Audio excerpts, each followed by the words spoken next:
কিন্তু সেই হারে বৃষ্টি পড়ছে বাইরে, কীভাবে যে বেরোবো সেটাই ভাবছি। তো লাস্ট অবধি তো সানফ্লাওয়ার আমাদের কোনো রকম হেল্প করলো না। তো এখন আমাদের নিজেদের পকেট থেকে টাকা বার করে আবার ফ্লাইটের টিকিট কাটতে হলো। তারা যে ভেতরে ভেতরে এতটা চিটিংবাজ সেটা মানে আমরা কিন্তু এইভাবে একটা বিদেশে এসে পুরো জলে ফেলে দেওয়ার মতো অবস্থা করলো আর কি।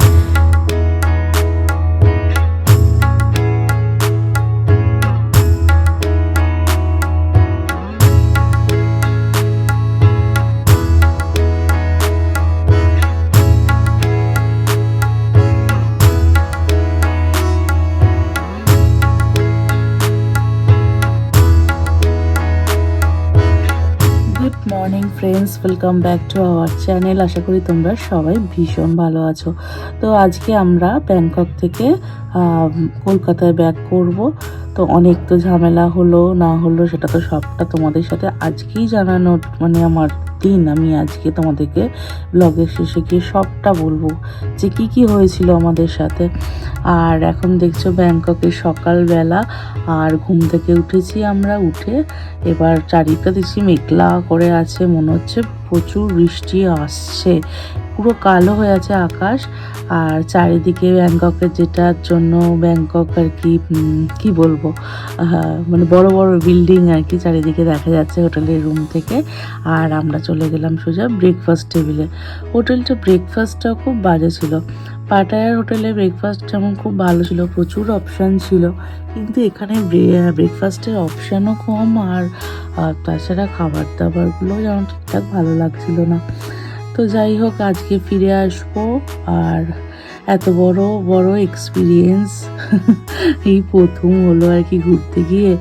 আমরা সাধারণত একারাই বেরোই, এবারে এই ট্রিপটায় আমাদের এইরকমভাবে মানে কপালে ছিল বলেই এই ট্রাভেলস এজেন্সির সাথে আমরা হয়তো যুক্ত হয়েছিলাম। তো দেখতে থাকো আজকের ব্লগটা লাস্ট অবধি। কেমন লাগলো অবশ্যই তোমরা কিন্তু কমেন্ট করে জানিও।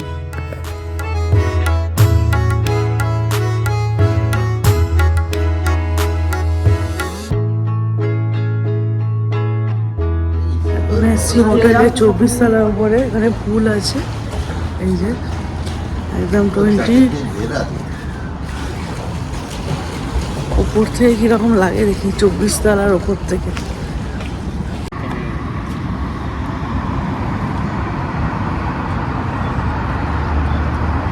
ওই সকালে দেখছিলাম ঠিক এইরকম সোজা বড় বড় সব বিল্ডিং গুলো ওইটাই মনে হচ্ছে পুরো দেখা যাচ্ছে একসাথে।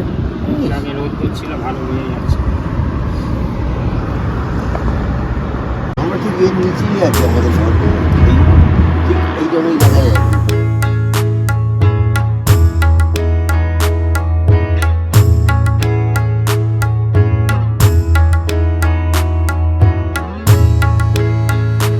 রেডি হয়ে গেছি আমরা বেরোবো বলে, আর 12টায় হোটেল চেক আউটও আছে, কিন্তু সেই হারে বৃষ্টি পড়ছে বাইরে, কীভাবে যে বেরোবো সেটাই ভাবছি। রাস্তায় জল জমে গেছে, তুমুল বৃষ্টি হচ্ছে এখানে, তুমুল প্রচণ্ড বৃষ্টি হচ্ছে। ওইদিকে রাস্তায় সব জল জমে গেছে।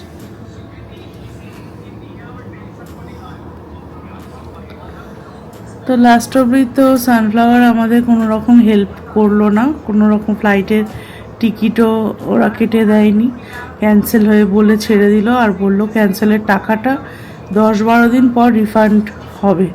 তো এখন আমাদের নিজেদের পকেট থেকে টাকা বার করে আবার ফ্লাইটের টিকিট কাটতে হলো। তো এত বাজে সংস্থা আজ অবধি মানে শুনিও নি। আশেপাশে যারা আমাদের গেছে বা আত্মীয় স্বজন রিলেটিভ ফ্রেন্ডসদের মধ্যে যারা গেছে বিভিন্ন রকম ট্রাভেলস এজেন্সিতে, এত বাজে রেকর্ড আমি আজ অবধি শুনিনি। আমি তো বলবো মানে একদম থার্ড ক্লাস, মানে একদম মানে সানফ্লাওয়ার মোটামুটি একটা রেপুটেটেড ছিল, তারা যে ভেতরে ভেতরে এতটা চিটিংবাজ সেটা মানে আমরা ভাবতেই পারিনি। তা বলছে খানিকটা টাকা রিফান্ড হবে, এখন যতক্ষণ না অ্যাকাউন্টে আসছে কোনো ভরসা নেই।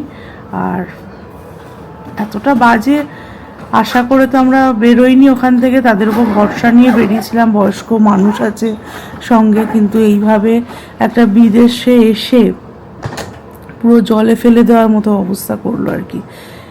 মানে একদম সব মানুষ তো একটা বাজেট নিয়ে বিদেশ আসে, এবার সেখানে এসে আবার যদি ফ্লাইটে নতুন করে টিকিট কাটতে হয়, একটা হিউজ অ্যামাউন্টেরও ব্যাপার, সবার পক্ষে তো সেটা পসিবলও হয় না। যাই হোক, আমাদের তো ব্যবস্থা হয়েছে, তো আমাদের 8:30টায় ফ্লাইট আছে। কিভাবে যাচ্ছি না যাচ্ছি সেটা তো শেয়ার করব, আর কিভাবে এখন বেরোই সেটাই ভাবছি। আমাদের আজ ব্যাংককের স্ট্রিট ফুডটা ট্রাই করার খুব ইচ্ছা ছিল, তো দেখি বৃষ্টিটা কমলে বেরোবো। দেখি দিদিরা কি করছে।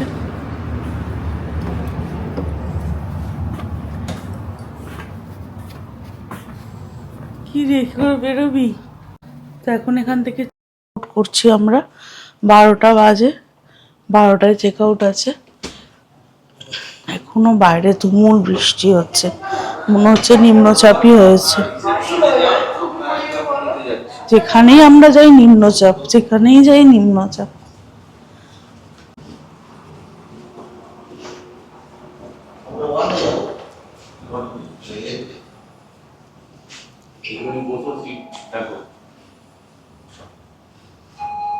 জলের বোতল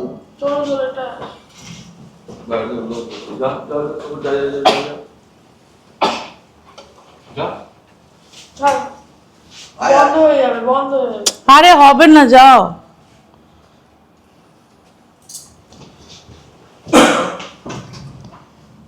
আমরা আবার আজকে ইন্ডিয়া স্কোয়ারে এসেছি, একটা ট্রলি নেওয়ার ইচ্ছা আছে, আর একটু এখানে আমরা লাঞ্চটা করবো। তো আজকে তো ওদের লাঞ্চ ব্রেকফাস্ট অব্দি প্যাকেজের মধ্যে ছিল, লাঞ্চটা আমরা যে যা নিজের। তো দেখা যাক কোথায় করি।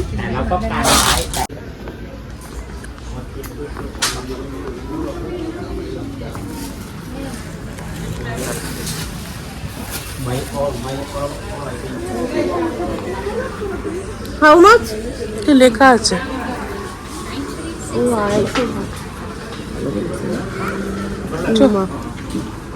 আগে আমরা লাঞ্চ করে নেবো, লিটারেলি আজ ব্রেকফাস্টটা ভীষণ বাজে দিয়েছিল, তো সেভাবে খাওয়াও হয়নি ব্রেকফাস্ট আজকে।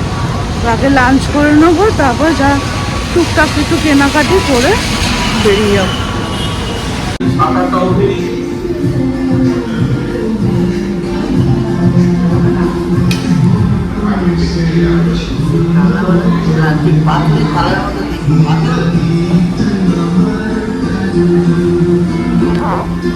এমনি প্লেট, প্লাস্টিকই তো মনে হচ্ছে।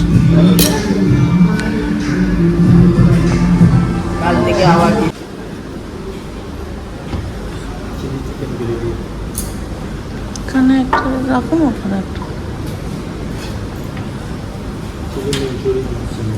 মাঞ্চুরিয়ান। আচ্ছা, আমরা নিয়েছি এগ ফ্রাইড রাইস আর চিলি চিকেন।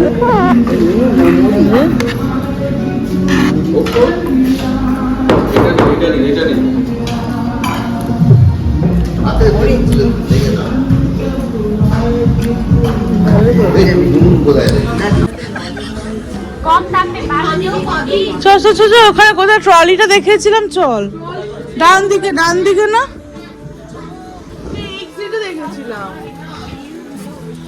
চল দেখি, চল।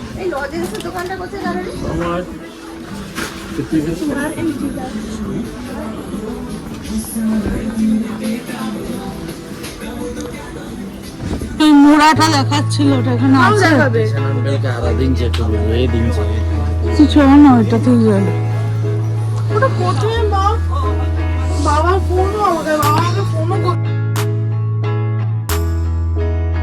টুকটাক শপিং সেরে আমরা হোটেলের দিকে আসছিলাম, কারণ আমাদের চেক আউট হয়ে গেল, লাগেজগুলো হোটেলের রিসেপশনে রাখা ছিল। তো ওখান থেকে আমরা লাগেজ নিয়ে এয়ারপোর্টের দিকে রওনা দেব।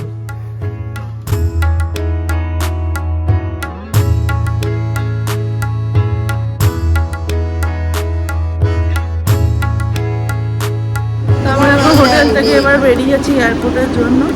এই যাওয়া হলো, ফালতু ফালতু কিছু কেনাও হলো না, ট্রলি এত জ্যাম রাস্তা, কোনো রিস্কই নিতে পারলাম না, আমরা বেরিয়ে এলাম। এখন এয়ারপোর্টে এসেছি আমরা, আর 1 ঘন্টা ওয়েট করলাম। এখন 5:30 বাজে, আমাদের বোর্ডিং স্টার্ট হবে। আর 8:30টায় আমাদের ফ্লাইট। এখান থেকে ফার্স্টে আমরা মুম্বাই যাব, কারণ ডিরেক্ট ফ্লাইট এত হিউজ অ্যামাউন্ট মানে ফ্লাইট ফেয়ার দেখাচ্ছিল, সেটা পসিবল হয়নি বলে আমরা এতে করে মানে এখান থেকে মুম্বাই যাবো, আর মুম্বাই থেকে আবার ফ্লাইট আছে 3 ঘন্টা পর। তো চলো এগোই বোর্ডিংয়ের দিকে, তারপর কথা হচ্ছে।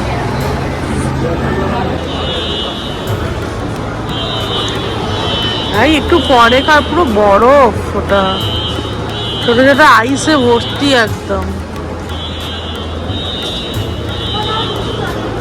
ব্যাগেজ ড্রপ লাইনের লাইনটা দেখো, বিভৎস। 1 ঘন্টা মানে 8 ঘন্টার ওপর হয়ে গেছে আমরা দাঁড়িয়ে আছি। কি লাইন, আজ অব্দি ব্যাগেজ ড্রপ করতে এত লাইন দিতে হয়নি। কি বিভৎস লাইন। আবার অ্যাটলাস্ট সামনাসামনি এসে পৌঁছেছি, কত লাইন এখনো। আমাদের ফ্লাইট আবার 1 ঘন্টা ডিলে হয়েছে, 9:30টায় টেক অফ হবে। তো আমরা ওয়েট করছি, বাজে 8:11, 8:30টায় আমার টেক অফ করার কথা ছিল, এটা হলো না, হলো হচ্ছে 9:30। তো টেনশন হয়ে যাচ্ছে। বোম্বে থেকে আমাদের যে কানেক্টিং ফ্লাইটটা আছে, ওটা ইন্ডিয়ান টাইমিংয়ে 2:30 আছে। এই ফ্লাইটটা 1 ঘন্টা যেহেতু লেটে ছাড়ছে, এটা গিয়ে ঢুকবে 12:10। জানি না আজকে কপালে আবার কি আছে।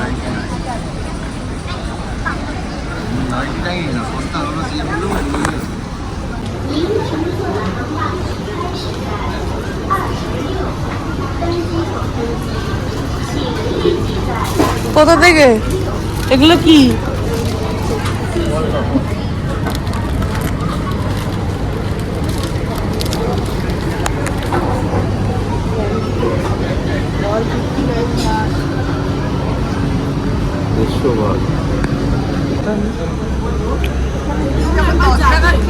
কি যাচ্ছি তো, বাবা কি জলের দর। হ্যাঁ বলছি ওখানে গিয়ে যখন 10 টাকা চিপসটা কিনে খাবি, এখানে 1 প্যাকেট চিপস হচ্ছে 69 বাট, মানে আমাদের রুপিতে হচ্ছে কোথায় এই ব্যানানা চিপসে 120 ভাট নিয়েছে। না এমনিটা এমনি 69 ভাট লেজের আর কি। আমাদের ওখানে 30 রুপিস এর যে হয় যেটা। সেই প্যাকেটটা 69 বাট, 69 মানে 180 টাকার উপরে দাম আছে। 180 মেয়ের বাথরুমে যেতে যাও টয়লেটে যাবি? আমি করে দিচ্ছি এদিকে। এটা কি কিনলে 120 ভাট দিয়ে? অপূর্ব সুন্দর একটা বানানা চিপস কিনলাম। ভাবলাম টক হয়ে যাচ্ছে। যে চিপসের মতো সল্টেড হবে, কিন্তু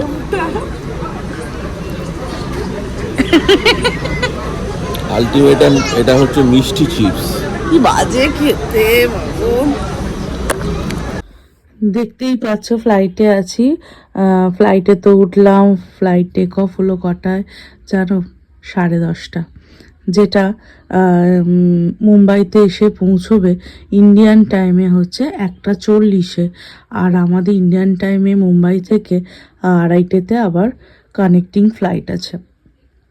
এবার হচ্ছে ইন্টারন্যাশনাল এয়ারপোর্ট থেকে আবার ডোমেস্টিকে আসতে কতটা কি টাইম লাগবে কিছুই জানি না। একদম সময় গিয়ে পৌঁছাবো, আদৌ সঠিক টাইমে মানে ল্যান্ড করবে কি না, সব কিছু নিয়ে ভীষণ টেনশনের মধ্যে আমরা থাকলাম।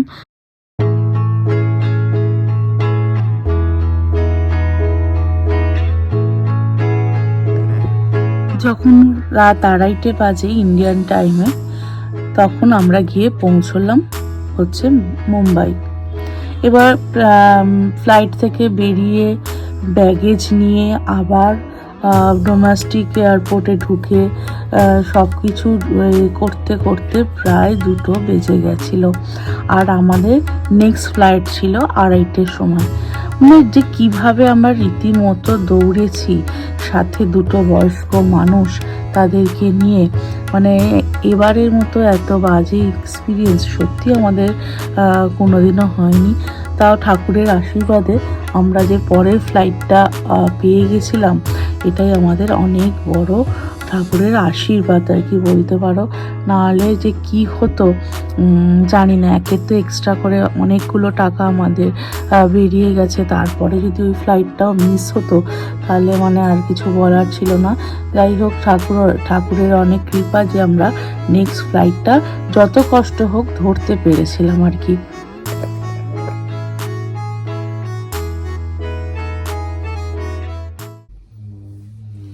তো যেমনটা বলেছিলাম ব্লগের এন্ডে বলবো, এই পুরো ট্রিপের আর কি এক্সপিরিয়েন্সটা আর কি মানে আমাদের কীরকম ছিল। অবশ্যই একটা ব্যাড এক্সপিরিয়েন্স তো ছিলই, আর তার মধ্যেও আসার সময় দেখলে তো কীরকম হয়রানিটাই হলো। যাই হোক, লাস্ট অবধি আমাদের ভগবানের কৃপায় আমরা পৌঁছে গেছিলাম ভালোভাবেই, কিন্তু জার্নিটার মধ্যে অনেকটা আর কি আমাদের কি বলবো অ্যাকচুয়ালি Tension জার্নিটার ব্যাপারে না, গেছে। ব্যাপারটা টোটাল ট্যুরটা আমাদের সাথে পুরো ফ্রড করেছে সানফ্লাওয়ার ট্রিপ। পুরো আমাদের ছিল হচ্ছে ডিটেলসে না বললে ঠিক বোঝা যাবে না। আমাদের ট্রিপটা ছিল হচ্ছে 3 দিন হচ্ছে পাটায়া আর 1 দিন ব্যাংকক। 1 নাইট ব্যাংকক আর কি। আর তা আমাদের পাটায়া তো প্রথম দিনটা ঠিকঠাকভাবেই গেল। দ্বিতীয় দিনটায় পাটায়াতে যেদিনকে সেকেন্ড ডে আমরা ব্রেকফাস্ট করলাম, না, সেকেন্ড ডের দিনকে হয়নি। সেকেন্ড ডে তো আমরা গেলাম হচ্ছে কোরাল আইল্যান্ড। তা সেদিনটাও ঠিকঠাক ছিল। সেদিন রাত্রিবেলা থেকেই একটা প্রবলেম হচ্ছিল, কারণ যে আমাদের ম্যানেজার ছিল সে সেদিনকে রাত্রির বেলায় আমাদের সাথে কিছু কথা বলতে চেয়েছিল ডিনারের পরে। তো সেকেন্ড কিন্তু সেটা পসিবল হয়নি। সবাই যে যার মতো, আমরা 3-4টে ফ্যামিলি ছিল আর কি ওই পুরো গ্রুপটার মধ্যে। তা সবাই কোথাও না কোথাও, যেহেতু ওরা প্রচুর আগে ডিনার দিচ্ছিল, তার জন্য 8টার সময় ডিনার খেতে চলে যেত। সেই জন্য সবারই একটা ডিনারের পরে একটা প্ল্যান থাকতো, যেহেতু ব্যাংকক বা থাইল্যান্ড আর কি যেটাই বলো আর কি, মানে কেউ ওয়াকিং স্টিক চলে যাচ্ছে, কেউ রাত্রিবেলায় মেন শহরটা আর কি জেগে ওঠে ওখানে। তো রাতটাই ওখানে মেন দেখার আর কি। তো আমরা বললাম তাহলে আমরাও থাকছি না ডিনারের পরে, আমরাও চলে গেছিলাম ওয়াকিং স্ট্রিট। আরও যারা যারা ছিল তারাও বিভিন্ন জায়গায়, কোথায় কে গেছিলো সেটা ওর সময় জানা নেই। যাই হোক, তা বললো তাহলে নেক্সট দিন কথা বলবো। তো নেক্সট দিনকে আমাদের ব্রেকফাস্ট হলো, মানে থার্ড দিন, পাড়ায় থার্ড দিনের কথা বলছি। সেদিনকে ব্রেকফাস্ট করার পরে ব্লাস্ট হলো ব্যাপারটা কি। তা কি বলেছিল ফার্স্টে বলো। ব্যাপারটা আমাদের সবাইকে লবিতে ডেকে বলল একটা মিটিং হবে, আপনারা চলে আসুন। আমরা চলে গেলাম। এবার তখন আমাদেরকে ওদের কলকাতা অফিসের যে ম্যাডাম আছে, সাথী ম্যাডাম, তার সাথে ফোনে আমাদের কথা বলাচ্ছে স্পিকারে রেখে। এবার সে বলছে আপনাদের যে স্পাইস জেটের যে রিটার্ন ফ্লাইটটা ক্যান্সেল হয়ে গেছে। তখন আমরা সবাই বললাম ঠিক আছে, যখন ক্যান্সেল হয়েছে আমরা তো সানফ্লাওয়ারের থ্রু দিয়ে এসছি, তাহলে এখানে একটা সানফ্লাওয়ারের রেসপন্সিবিলিটি যে আমাদের ফ্লাইট ক্যান্সেল হচ্ছে কি রিশিডিউল হচ্ছে কি হচ্ছে সেটা তো সানফ্লাওয়ার সেই ব্যাপারটা সম্পূর্ণ হ্যান্ডেল করবে। সেখানে আমরা তো যাওয়ার আগে 100% টাকা দিয়ে গেছি, 1 টাকাও তো আমরা কেউ বাকি রাখিনি। তাহলে এবার কি হবে সেটা সানফ্লাওয়ার অ্যারেঞ্জমেন্ট, কারণ সানফ্লাওয়ারই তো সমস্ত কিছু অ্যারেঞ্জ করেছে, টিকিট হোটেল সবই। কিন্তু বেসিক্যালি সানফ্লাওয়ার সঙ্গে সঙ্গে ওখানে হাত তুলে দিল যে আমরা কোনো টিকিট ব্যবস্থা করতে পারবো না। এবার তাহলে সিচুয়েশনটা একটু চিন্তা করে দেখো তোমরা সবাই। আমরা টিকিটের দামটাও সবাই তখন বিদেশে, আমাদের কাছে টাকা খুব লিমিটেড, ওখানে নেট ব্যাংকিং কাজ করে না, ফোন ব্যাংকিং কাজ করে না, ওখানে আমাদের যত কার্ডস আছে সেগুলো সমস্ত তোমার অ্যাক্সেস হয় না। তাহলে আমরা এতগুলো লোক আমরা কি করে ফিরবো? সানফ্লাওয়ার এতটাই একটা বাজে ট্যুর অপারেটর, তাদের মধ্যে এটুকু কোনো মনে হলো না যে এতগুলো লোক যখন যে ফেঁসে গেল তারা কি করে করবে? তারা আমাদের ডিরেক্টলি বলছে আপনাদের টিকিট আপনারা ব্যবস্থা করে নিন। এবার যে টিকিটের দাম 6,000 7,000 টাকা রিটার্ন ফেয়ার থাকে, তখন সেখানে দেখাচ্ছে 22,000 25,000। এবার আমরা 7 জন, তার মানে ভেবে দেখো প্রায় 1,60,70,000 টাকা লাগবে। মানে সানফ্লাওয়ারের মতো এই শুধু এই রকম কথা বললো যে যে ফ্লাইটটা ক্যান্সেল হয়েছে সেই টাকাটা তো রিফান্ড হয়, সেটা আপনাদেরকে 1 সপ্তাহের মধ্যে ফেরত দেওয়া হবে। না। তারপরে যখন আমাদের সাথে এই নিয়ে কথা হচ্ছে, তখন আমরা বললাম তাহলে আপনারা তো বলছেন আমাদের যে ফ্লাইটের জন্য যে টাকাটা আপনাদের ধরা আছে সেই টাকাটা আপনারা আমাদের ফেরত দেবেন। তাহলে আপনারা আমাদের ফ্লাইটের টিকিটটা কেটে দিন, ওই টাকাটা বাদ দিয়ে যে টাকাটা হচ্ছে রিমেনিং ব্যালেন্স টাকাটা আমরা এখানে থাইল্যান্ডে স্পটেই আপনার লোককে হ্যান্ড ওভার করে দিচ্ছি। সানফ্লাওয়ারের মানে এইটুকু আমাদের ওপর বিশ্বাস রাখছে না যে আমরা ওই বাকি টাকাটা ওদেরকে দেব কিনা, সেই নিয়ে প্রচুর ঝামেলা করেছিল। এবং যার জন্য ওই থার্ড ডেটা আমাদের পুরো স্ম্যাশড হয়ে যায় ওখানে। তারপরে যাই হোক, অনেক বড় লেন্দি হয়ে যাচ্ছে। আর ভিডিওটা লেন্দি হচ্ছে, কিন্তু এই ট্রু ফ্যাক্টটা সবার জানা উচিত। আর যেটা বলার আর কি, প্লিজ, আমি এত বড় ব্লগার হয়েও এইভাবে আপনারা মানে যারা যারা আছেন আর কি, যারা অ্যাড দিচ্ছেন বিভিন্ন কোম্পানির, অবশ্যই অ্যাকচুয়ালি একটা লিমিট। সানফ্লাওয়ার ট্যুর অপারেটরকে আমরা চিনেছি কিন্তু আমাদেরই বাংলার বেশ কিছু নামজাদা মানে আর কি ভিডিও মেকারদের থ্রু দিয়ে। আর যেটা আর কি, যে এটা বলার আর কি, আগে জানুন বুঝুন। জানি না আমি একটা ছোট ব্লগার, আমার এই কথাটা সবার কাছে গিয়ে পৌঁছবে কিনা, তবে একটু দেখে শুনে বুঝে আপনারা একটা এবার দিন কোনো কোম্পানির, যে এটা কোম্পানিটা আদৌ কি ট্রু কিনা, নাহলে নিজের চ্যানেলের ক্ষতি তো নিজেরাই করবেন। জানি আপনারা অনেকটা বড়, অনেক উঁচুতে হয়ে গেছেন, আপনাদের স্ক্যান্ডেলগুলো রটে না, কিন্তু তবুও মানুষগুলো যারা বিপদে পড়লো এই কোম্পানির জন্য, তাদের কথা অন্তত মানুষের মানে উপকারের জন্য এগুলো ভেবে কাজ করুন আপনারা। আর যেটা বলার, মাঝখানে আমি ব্লগটা বন্ধ করে দিয়েছিলাম, কেন সেটা আমি বলেছিলাম বলবো, কারণ মাঝখানে ওরা যে বললো 7 দিন পরে টাকাটা ফেরত দেবে, সেটা গিয়ে দাঁড়ালো প্রায় 1.5 মাসের ওপরে। মানে রোজই বলছে এই নয় সেই নয়, ওই লাস্টে আমাদের problem, কি সেই বললো problem। জানো? লাস্টে বলছে আপনাদের যে ব্যাংক ডিটেলস দিয়েছেন আপনাদের অ্যাকাউন্টে আমরা টাকা পাঠিয়ে দিয়েছি, আবার সেই টাকাটা ফেরত চলে এসছে।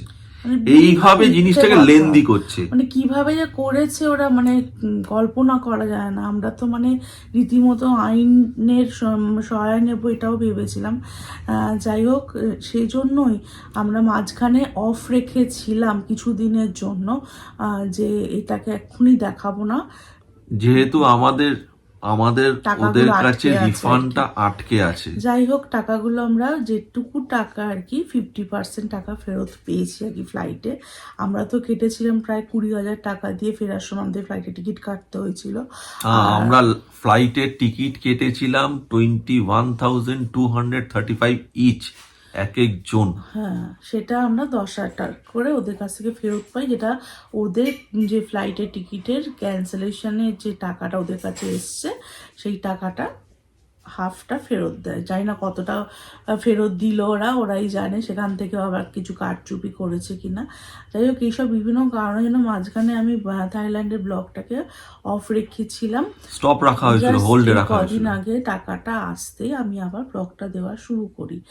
আর এটাই আপনাদের কাছে রিকোয়েস্ট, যে ছোটোখাটো গজিয়ে ওঠা যে ট্যুর অপারেটরগুলো বেরিয়েছে, মানে বড় ব্লগার বলুক আর যেই বলুক, তাদের এতে রেকমেন্ডেশনে আপনারা প্লিজ যাবেন না। একটু খোঁজ নেবেন, একটু ভালো মানে করে এরা এতটাই খোঁজ খবর নিয়ে কিছু তারপরে বলার নেই তাদের আর। সাথে ট্রাভেল করছেন। আপনি ট্রাভেল করছেন আপনার ফ্যামিলির সাথে, এবার সেখানে গিয়ে যদি এই রকম একটা সিচুয়েশন হয়, আপনার যদি সঙ্গে টাকা কিংবা আপনার যদি সোর্স না থাকে, তাহলে আপনি ওখানে গিয়ে তো ফেঁসে গেলেন।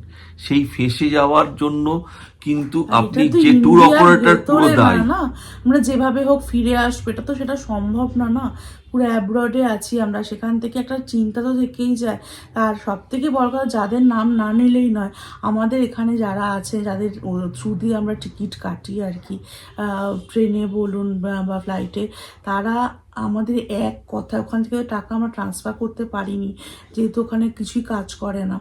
তাদেরকে একটা ফোন করতে তারা তারা নিজেদের- বলেছে ঠিক আছে, তুমি তোমাদের তোমাদের বিভিন্ন ডিটেলস গুলো আমাকে হোয়াটসঅ্যাপে পাঠিয়ে নিজেদের দাও, আমি পকেটের ঢুকে টাকা দিচ্ছি। দিয়ে তারা, মানে ভালো মানুষও যেরকম আছে পৃথিবীতে, খারাপ মানুষ যেমন আছে, ভালো মানুষও কিন্তু রয়েছে।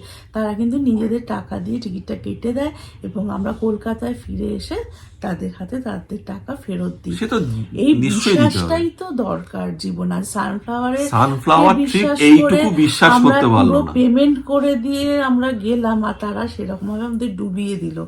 এটা মানে আমি চাই তোমরা যারা যারা দেখছো এই ভিডিওটা, প্লিজ সবাইকে শেয়ার করো, যাতে সবাই লোকে দেখুক, জানতে পারে। জানতে পারুক এত ফালতু একটা সানফ্লাওয়ার ট্রিপ। এরা আমি বিভিন্ন যে আমাদের যে টিভিতে যে সমস্ত শোগুলো আছে তাতেও হাসছে আর কি, দাদাগিরি বলুন, দিদি নাম্বার 1 বলুন, এরা এসে এখানেও অ্যাড দিচ্ছে নিজেদের এর। কিন্তু জানুক, লোকে জানুক এটা কি অ্যাকচুয়ালি কি, জানাটা খুব দরকার। তার জন্য তোমাদের কাছে রিকোয়েস্ট, ভিডিওটা তোমরা একটু বেশি বেশি করে শেয়ার করো সবার সাথে, যাতে সবাই মোটামুটি একটু জানতে পারে, ছড়িয়ে যাবে মানে ব্যাপারটা। অ্যাটলিস্ট আমরা গিয়ে যেভাবে ঠকেছি হ্যাঁ, যাতে যাতে তোমরা না গিয়ে বা সেইভাবে others কেউ ঠকো। না ঠকে, সেটাই আমরা চাই। আর যাই হোক, এখানে আমাদের থাইল্যান্ডের ব্লগের শেষ হলো। শেষ, একটু ভিডিওটা লেন্দি হয়ে গেল, প্লিজ। এক্সপিরিয়েন্স কোনোদিনও আমরা এত ঘুরি হয় না। আর সামনের দিন ভালো ভালো আরো কটা জায়গা যাচ্ছি আর কি আমরা। নেক্সট পরপর সব ব্লগ আসতে সেটা থাকবে, তোমাদেরকে আমাদের সাথে share থেকো, করবো। সাপোর্টটা তোমাদের আমাদের হ্যাঁ, থেকে চাই। তো চলো এখানেই শেষ করছি, আর নেক্সট আরেকটা ভালো ব্লগ নিয়ে তোমাদের সামনে আসবো। তবে আজকের ব্লগটা, আর তোমরা সবাই প্লিজ একটু লাইক করো আর শেয়ার করে দিও প্লিজ, আর কমেন্ট করো যে আমরা কথাগুলো ঠিক বললাম কিনা। আর যারা আমাদের নতুন ফ্যামিলি মেম্বার, প্লিজ সাবস্ক্রাইব করে দিয়ে আমাদের সঙ্গে থেকো, পাশে থেকো। তোমাদের এইটুকু সাপোর্টটা কিন্তু আমাদেরকে অনেক দূর এগিয়ে নিয়ে যায়। সাথে থেকো, চলো, গুড নাইট।